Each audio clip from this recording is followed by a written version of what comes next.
ತನ್ನ ಪತ್ನಿಗೆ ಮಾಂಗಲ್ಯ ಸರ ಕೊಳ್ಳಲು ಅಂಗಡಿಗೆ ಕೇವಲ 1000 ರೂಪಾಯಿಯನ್ನ ತೆಗೆದುಕೊಂಡು ಬಂದಿದ್ದಂತಹ ದಂಪತಿಗೆ ಅಂಗಡಿ ಮಾಲೀಕ ಕೇವಲ 20 ರೂಪಾಯಿಗೆ ಮಾಂಗಲ್ಯ ಸರ ನೀಡಿದ ಘಟನೆ ಛತ್ರಪತಿ ಸಂಭಾಜಿನಗರದಲ್ಲಿ ನಡೆದಿದೆ. ಸದ್ಯ ಈ ಘಟನೆಯ ವಿಡಿಯೋ ಸೋಷಿಯಲ್ ಮೀಡಿಯಾದಲ್ಲಿ ವೈರಲ್ ಆಗ್ತಾ ಇದೆ. ನಿವೃತ್ತಿ ಶಿಂದೆ ಶಾಂತಾಬಾಯಿ ದಂಪತಿ ಆಷಾಢ ಏಕಾದಶಿಯ ನಿಮಿತ್ತ ಪಂಡರಾಪುರಕ್ಕೆ ಪಾದಯಾತ್ರೆಯನ್ನ ಹೊರಟಿದ್ರು. ಮಾರ್ಗ ಮಧ್ಯದಲ್ಲಿ ಅವರಿಬ್ಬರು ಆಭರಣದ ಅಂಗಡಿಗೆ ಪ್ರವೇಶಿಸಿದಾಗ ಅಲ್ಲಿದ್ದವರು ದಾನ ಕೇಳಲು ಬಂದಿರಬಹುದು ಎಂದು ಭಾವಿಸಿದ್ರು. ಮಳಿಗೆ ಪ್ರವೇಶಿಸ್ತಾ ಇದ್ದಂತೆ ಶಿಂದೆ ಅವರು ತನ್ನ ಮಡದಿಗೆ ಮಂಗಲಸೂತ್ರ ಖರೀದಿಸಲು ಬಂದಿರುವುದಾಗಿ ಅಲ್ಲಿನ ಸಿಬ್ಬಂದಿಗೆ ಹೇಳಿದ್ರು. ಇದು ಅಲ್ಲಿದ್ದವರನ್ನ ಚಕಿತಗೊಳಿಸಿತ್ತು. ಅಜ್ಜ ಇಳಿ ವಯಸ್ಸಿನಲ್ಲೂ ತನ್ನ ಪತ್ನಿಯ ಮೇಲೆ ಹೊಂದಿರುವ ಪ್ರೀತಿಗೆ ಮನಸೋತ ಮಳಿಗೆಯ ಮಾಲೀಕ ಅವರನ್ನ ಆತ್ಮೀಯವಾಗಿ ಮಾತನಾಡಿಸಿದ್ರು. ಅವರ ಹಿನ್ನೆಲೆಯನ್ನ ವಿಚಾರಿಸಿ ಎಷ್ಟು ಹಣ ತಂದಿದ್ದೀರಿ ಎಂಬುದನ್ನ ತಿಳಿದುಕೊಂಡ್ರು. ನಂತರ ಕೇವಲ 20 ರೂಪಾಯಿ ಪಡೆದು ದಂಪತಿಗೆ ಆಭರಣವನ್ನ ನೀಡಿದ್ರು. ಇದರಿಂದ ಭಾವುಕರಾದ ದಂಪತಿ ಕಣ್ಣೀರಿಟ್ರು.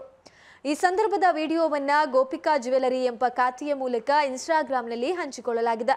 20 ಲಕ್ಷಕ್ಕೂ ಹೆಚ್ಚು ಜನರು ಈ ವಿಡಿಯೋ ವೀಕ್ಷಿಸಿದ್ದು, ವೃದ್ಧ ತನ್ನ ಪತ್ನಿ ಮೇಲೆ ಹೊಂದಿರುವ ಪ್ರೀತಿಯನ್ನ ಸಾಕಷ್ಟು ಮಂದಿ ಕೊಂಡಾಡಿದ್ದಾರೆ. ಅಂಗಡಿ ಮಾಲೀಕನ ನಡೆಗೆ ಮೆಚ್ಚುಗೆಯನ್ನ ಕೂಡ ವ್ಯಕ್ತಪಡಿಸಿದ್ದಾರೆ. ವೃದ್ಧ ದಂಪತಿಯ ಕುರಿತು ಮಾತನಾಡಿರುವ ಅಂಗಡಿ ಮಾಲೀಕ 1120 ಇಟ್ಟುಕೊಂಡು ಪತ್ನಿಯೊಂದಿಗೆ ಅಂಗಡಿಗೆ ಬಂದ ವೃದ್ಧ ಆಕೆಗೆ ಮಂಗಳಸೂತ್ರ ಖರೀದಿಸಲು ಬಯಸುತ್ತಿರುವುದಾಗಿ ಹೇಳಿದ್ರು.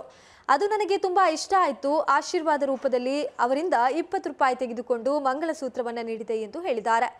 ಶಿಂದೆ ಹಾಗೂ ಶಾಂತಾಬಾಯಿ ಅವರು ಆಷಾಢ ಏಕಾದಶಿ ಪ್ರಯುಕ್ತ ಪುಂಡರಾಪುರಕ್ಕೆ ಕಾಲ್ನಡಿಗೆ ಮೂಲಕ ತೀರ್ಥಯಾತ್ರೆ ಹೊರಟಿದ್ದಾರೆ. ಅದೇ ವೇಳೆ ಅವರು ಚಿನ್ನದ ಅಂಗಡಿಗೆ ಭೇಟಿ ನೀಡಿದ್ರು. ಆ ದಂಪತಿಯ ಮೊದಲ ಮಗ ಸಾವನ್ನಪ್ಪಿದ್ದು, ಎರಡನೇ ಮಗ ಕುಡಿತದ ಚಟಕ್ಕೆ ಬಿದ್ದಿದ್ದಾನೆ. ಕುಟುಂಬ ಕಷ್ಟದಲ್ಲಿದೆ ಎಂದ್ರು. ಇದರ ವಿಡಿಯೋ ಮಾಧ್ಯಮಗಳಲ್ಲಿ ವೈರಲ್ ಆಗ್ತಾ ಇದೆ.